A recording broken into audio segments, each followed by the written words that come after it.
खुदावंद मसीह यीशु में मेरे अजीजों, मैं आप सबको प्रभु यीशु मसीह के जिंदा मुबारक नाम में सलाम अर्ज करता हूं।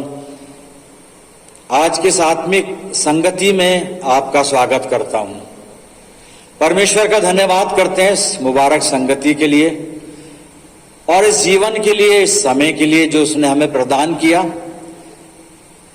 लेकिन साथ ही साथ मैं आप सबके लिए मुतवातिर प्रार्थना करता हूं और इसके अलावा सब लोगों के लिए मैं दुआ करता हूं, जितने लोग आज के माहौल में परेशान हैं, बीमार हैं, रंजीदा हैं, दुख तकलीफ में हैं, बर्बादी के आलम में भी हैं, बहुत परेशानियां चारों तरफ हैं। हम सब जानते हैं ये किस प्रकार के संकट का वातावरण है। लेकिन मैं सबके लिए प्रार्थना करता हूं, अपनों के लिए भी और गैर मसीहों के लिए भी, अपने कम्युनिटी के लिए भी, अपने देश के लोगों के लिए भी, अपने शहर के लोगों के लिए भी, सब के लिए प्रार्थना करते हैं। पिता परमेश्वर सब पर अपना अनुग्रह बनाकर रखे। प्रियजनों, आज जो वचन का हिस्सा परमेश्वर ने मुझे दिया है, खुदा बाप ने एक आयत मेरे सामने रखी है। उस एक आयत में से भी एक छोटा सा हिस्सा, उस पर हम बातचीत करेंगे। कुरंथियों की दूसरी पत्री आप अपनी बाइबल में खोल लें, यानी ये संत पौलुस प्रेरित की पत्री है और दूसरी पत्री है जो उसने कुरंथ नगर की मंडली को लिखी है, जिसको हम दूसरा कुरंथियों कहते हैं। दूसरा कुरंथियों 6 अध्याय और इसका 10 पद आप अपनी बाइबल में देखें। गमगीनों की मानिंद है लेकिन हमेशा खुश रहते हैं, कंगालों की मानिंद है मगर बहुतेरों को दौलतमंद कर देते हैं, नादारों की मानिंद हैं तो भी सब कुछ रखते हैं। इस आयत को आप जहन में रखें, आगे बात करेंगे। आइए प्रभु से तैयारी मांगे, प्रार्थना करें। खुदावंद मसीह यीशु में प्यारे आसमानी बाप, बड़े अदब के साथ हलीमी और फिरोतनी की रूह में होकर हम सब तेरे बेटे और तेरी बेटियां तेरे पास कदमों पर सरनिगू हैं, इस ईमान के साथ कि हमारा जिंदा और सच्चा खुदा हमारे बीच में मौजूद है। प्रभु जी, समय है तेरे वचन पर मनन करने का। हम सबको पाक रूह का मसा इनायत फरमा कि हम तेरे कलाम को और कलाम के भेदों को तेरी मर्जी के मुताबिक समझ सकें। प्रभु जी, होने दे वचन का बीज हमारे दिल की जमीन पर गिरे तो हमारी जिंदगियों में जड़ पकड़े और बहुत सा फल लाए। हम इस वचन के द्वारा तुझसे बहुत सी आशीषें प्राप्त करें।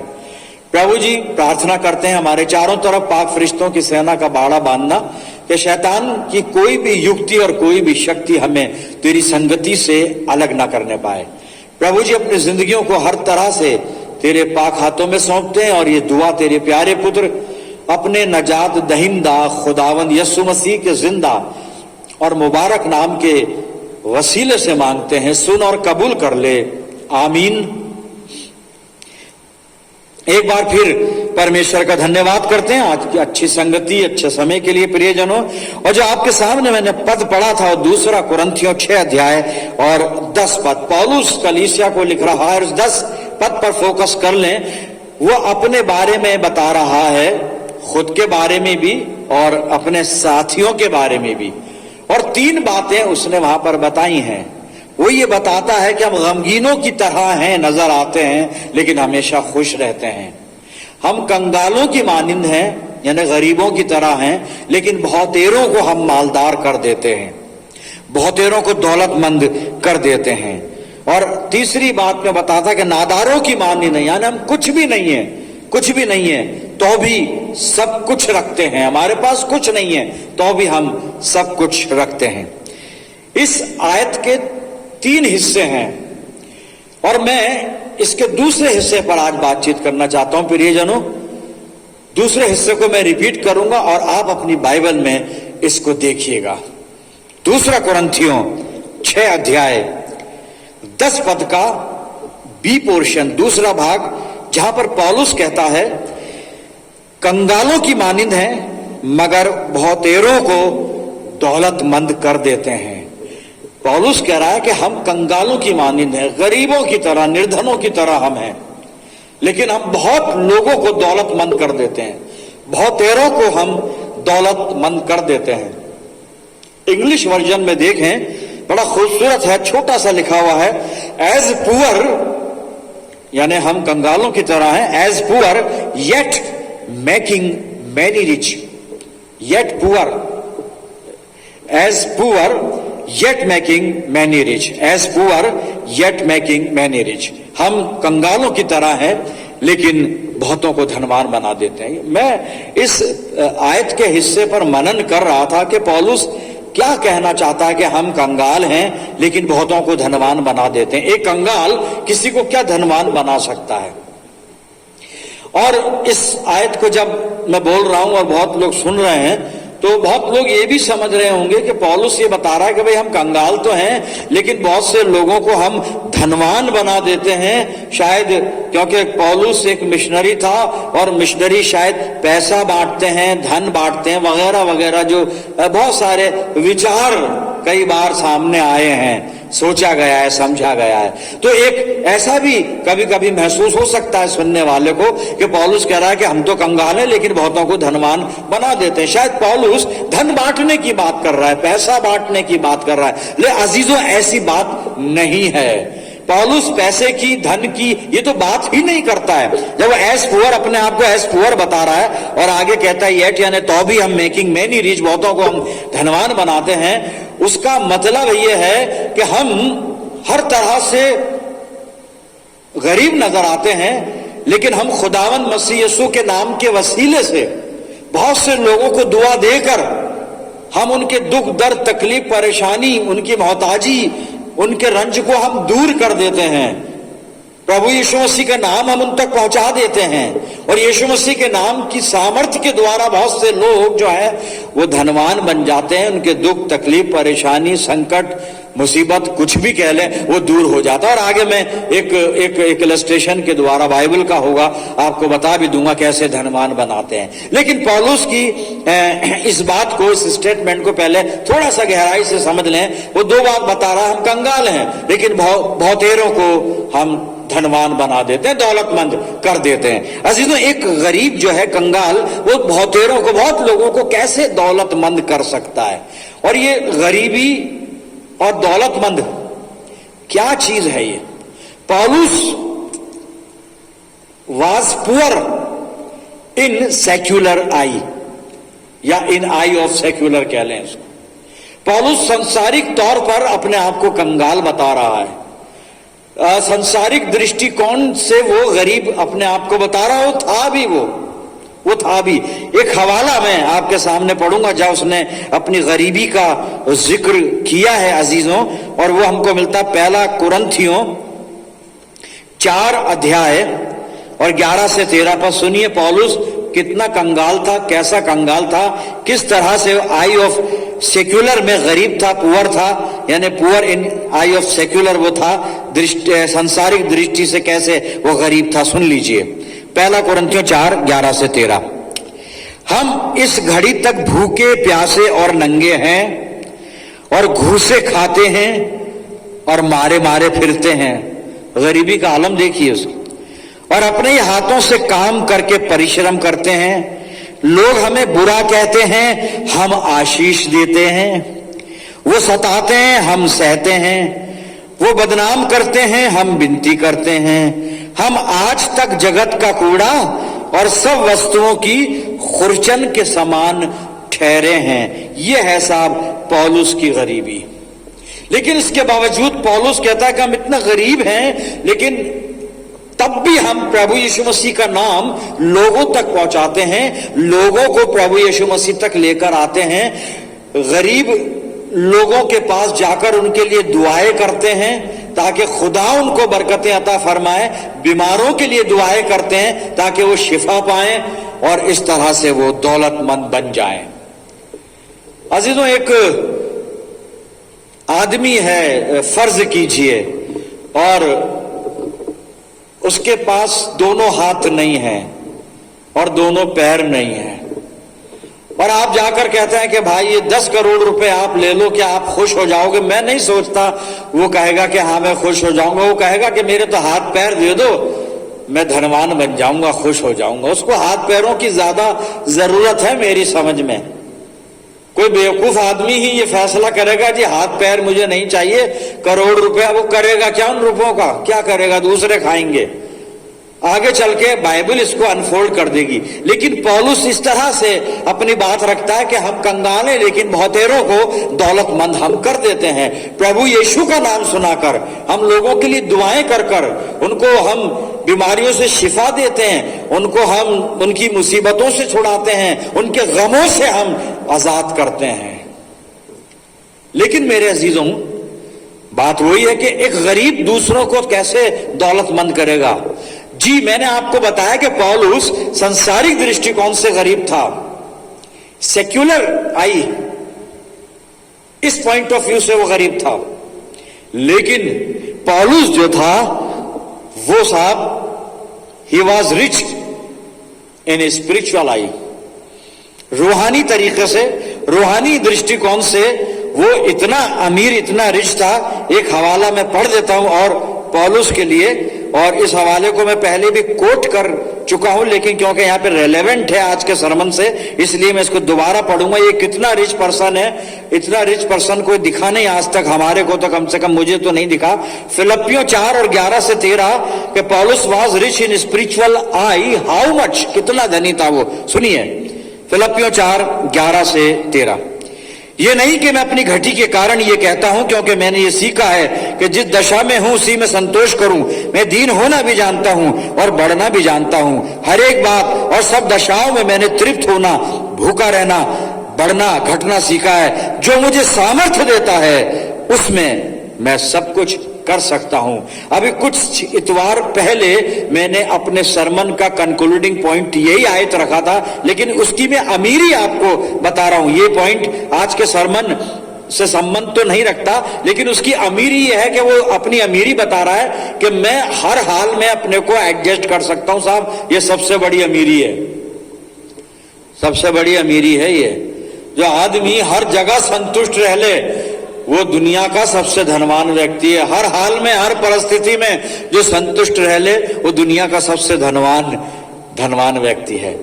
और दूसरी बात वो कह रहा है कि जो मुझे सामर्थ देता है यीशु, उसमें मैं सब कुछ कर सकता हूं। इतना दृढ़ विश्वास उसका अपने प्रभु पर। तो इतना धनी था वो, अभी वाज रिच इन स्पिरिचुअल आई, इतना धनी था। इसलिए वो कहता है कि हम कंगाल हैं उस रूप से, किस रूप से, दुनियावी दृष्टिकोण से, लेकिन हम बहुतों को दौलतमंद कर देते हैं। कैसे करता है ये, किस तरह से करता है मेरे अजीजों। धन की बात नहीं है यहां पे, धन रखने से कोई धनी नहीं हो जाता जी। अभी बताऊंगा, बाइबल का हवाला पढ़ूंगा, लेकिन उससे पहले मैं एक चीज क्लियर कर दूं कि क्रिश्चियनिटी, याद रखिएगा मेरी बात, गौर से सुनिए, क्रिश्चियनिटी अपीयरेंसेस से एस्टिमेट नहीं होती। साहब, मेरी अपीयरेंस क्या है, आप क्रिश्चियनिटी को इससे एस्टिमेट नहीं कर सकते। मेरी क्रिश्चियनिटी मेरे अपीयरेंस से एस्टिमेट नहीं होगी, नहीं हो सकती। मेरे सूट से, कोट पैंट टाई से, कार में घूमने से, बड़ा बैंगलोर रख लेने से, कोठी रख लेने से, इससे एस्टिमेट नहीं होगी मेरी क्रिश्चियनिटी, होती भी नहीं है। क्रिश्चियनिटी अपीयरेंस से एस्टिमेट नहीं होती अजीजों। क्रिश्चियनिटी इस बात से एस्टिमेट होती है कि हमने खुदा के लिए किया क्या है, हमने परमेश्वर के लिए क्या किया है, जिसने हमें ये जीवन दिया है, जिसने हमें अनंत जीवन का वारिस ठहराया है, जिसने हमें मौत और गुनाह से आजाद किया है। हमने उसके लिए क्या किया है, खुदा के लिए मैंने क्या किया, मेरी क्रिश्चियनिटी इससे एस्टिमेट होती है।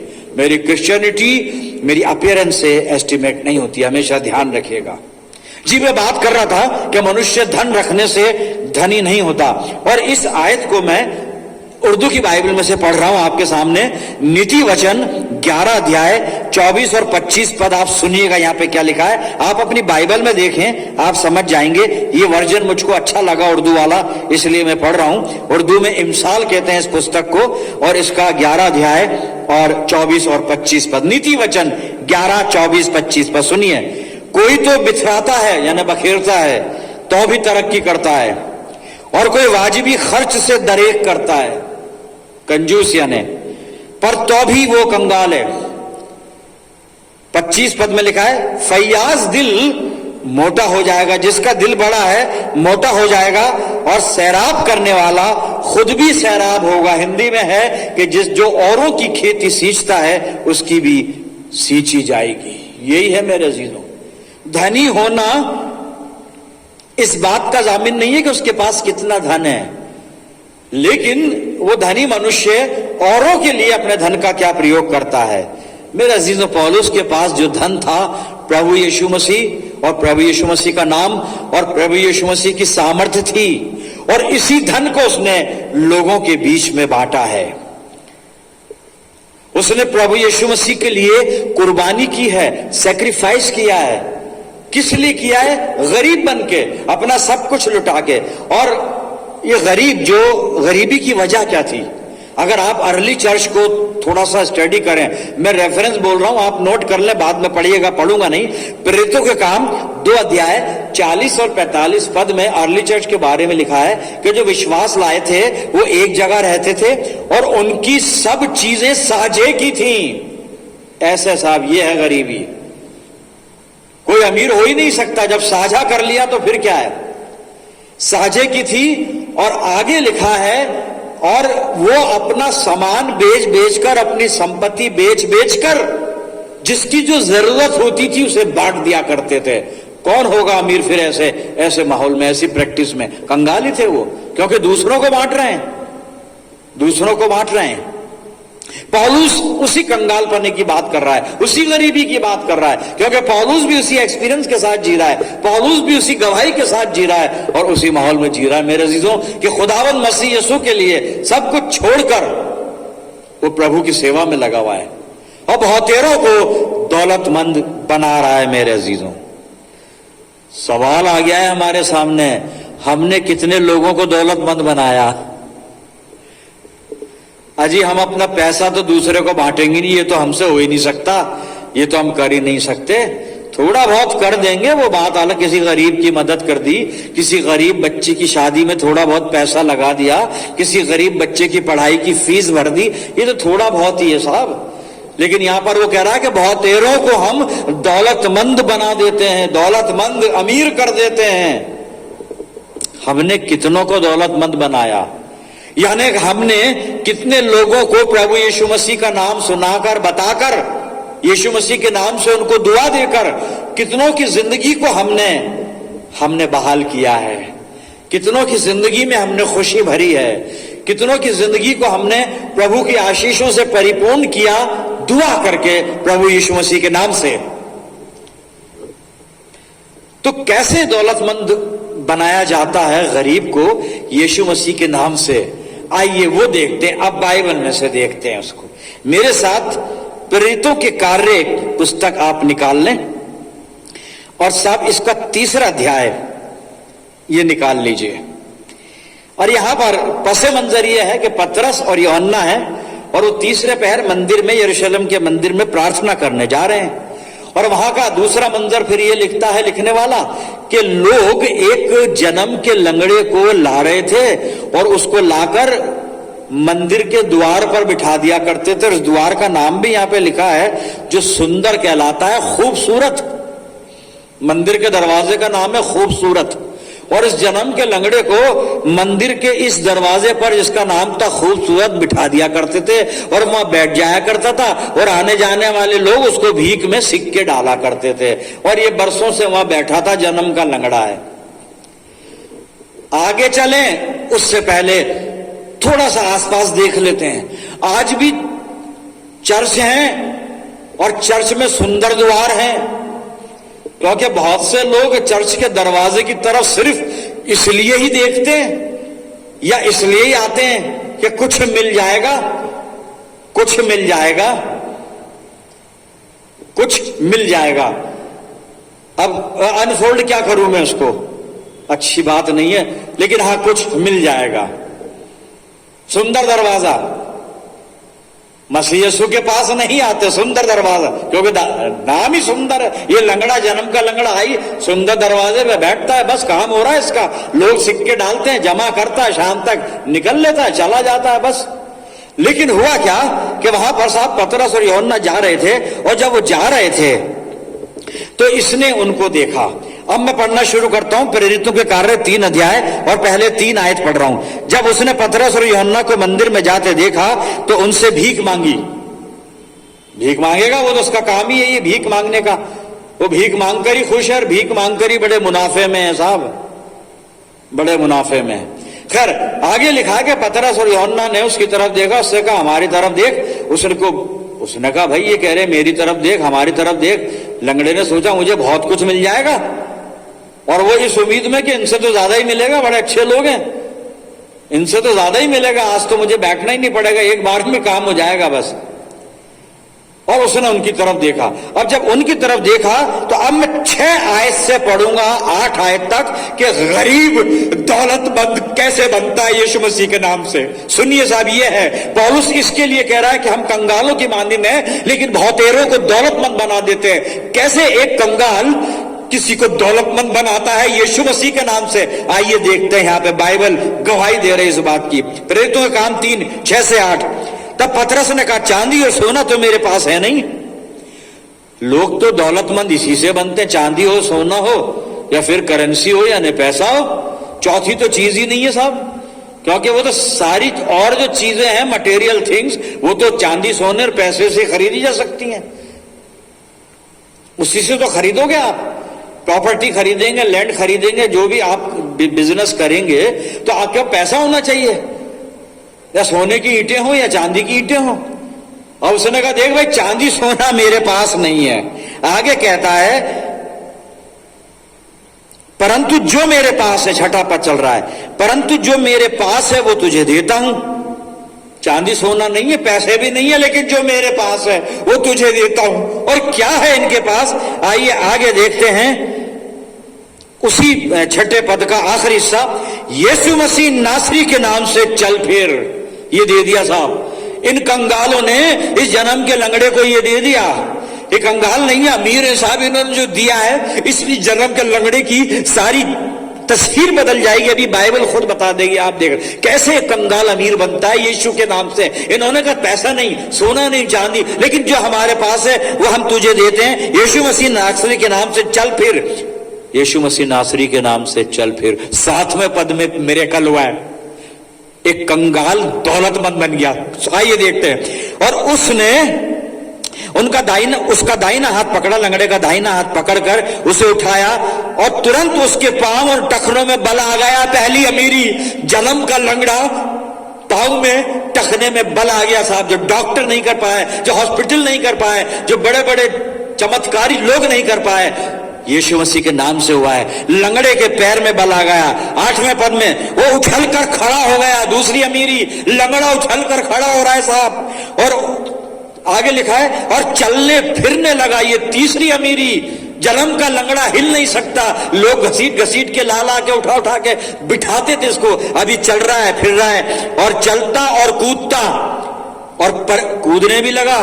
ये चौथी अमीरी, चल ही नहीं रहा है, कूद भी रहा है। और आगे लिखा है और परमेश्वर की स्तुति करता हुआ उनके साथ मंदिर में गया। जो दरवाजे पे बैठा था अब तक, भीख मांग रहा था चर्च के सुंदर द्वार पर, अब अंदर गया। अंदर क्यों गया? भीख लेने नहीं, भीख तो चाहिए नहीं इसको, तो अमीर बन चुका है। अब तो ये परमेश्वर की स्तुति करेगा, खुदा का नाम लेगा। यीशु मसीह के नाम की वजह से एक कंगाल जन्म का लंगड़ा दौलतमंद बन गया साहब।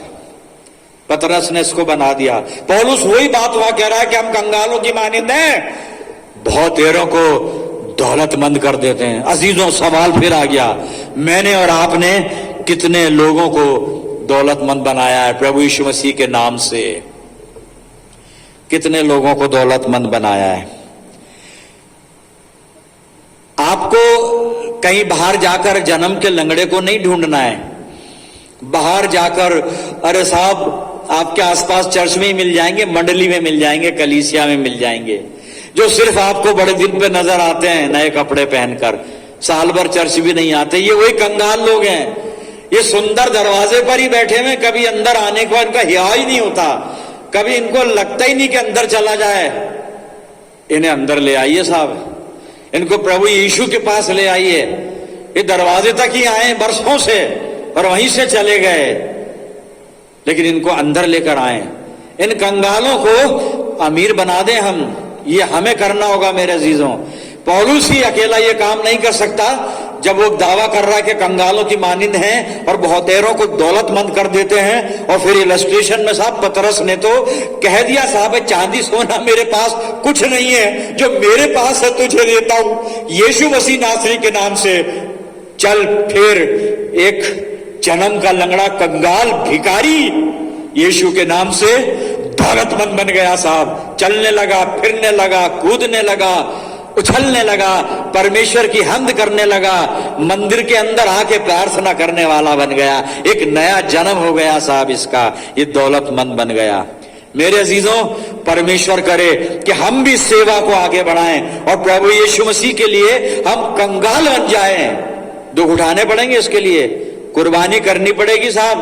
हो सकता है कि जान भी चली जाए, लेकिन उसकी चिंता मत करना, जान जाएगी नहीं। यीशु मसीह के लिए जान जाती नहीं है। एक हवाला पढ़ूंगा, आखिरी हवाला है मत्ती 16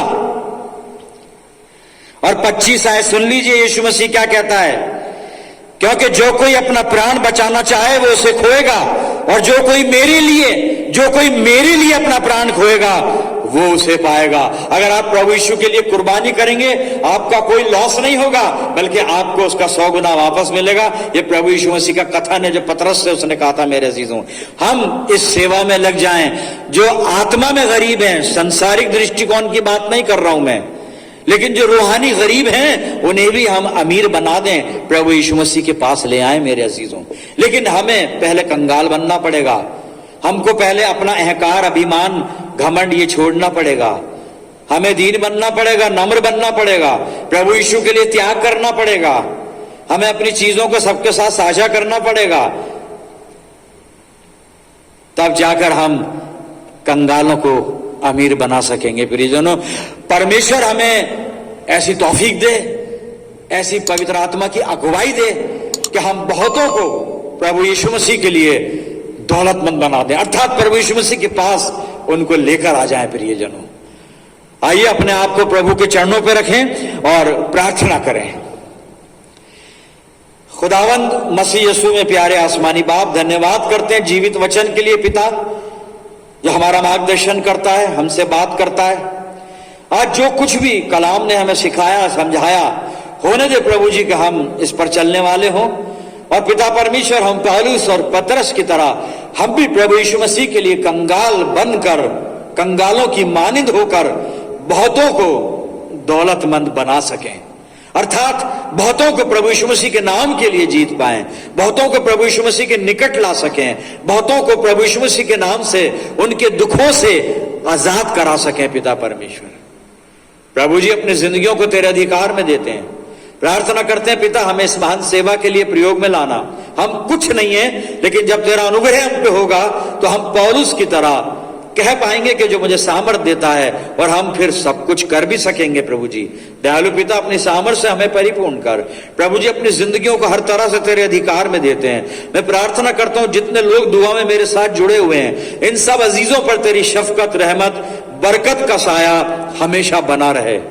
प्रभु जी हम सब मिलकर प्रार्थना करते हैं वर्तमान कठिन परिस्थितियों के लिए जो हमारे देश में, हमारे शहरों में है। प्रभु जी इस महामारी को प्रभु यीशु के नाम से समाप्त कर पिता। दयालु पिता, अपना सर्वस्व तुझे सौंप देते हैं। धन्यवाद के साथ ये प्रार्थना तेरे प्यारे पुत्र, अपने उद्धार करता प्रभु यीशु मसीह के जिंदा और मुबारक नाम के वसीले से मांगते हैं, सुन और कबूल कर ले, आमीन। अब हमारे प्रभु यीशु मसीह का अनुग्रह, पिता परमेश्वर का प्रेम, पवित्र आत्मा की सहभागिता हम सब के साथ, समस्त विश्वासियों के साथ, हमारी सब कलीसियाओं के साथ अब से लेकर हमेशा तक होती रहे। आमीन।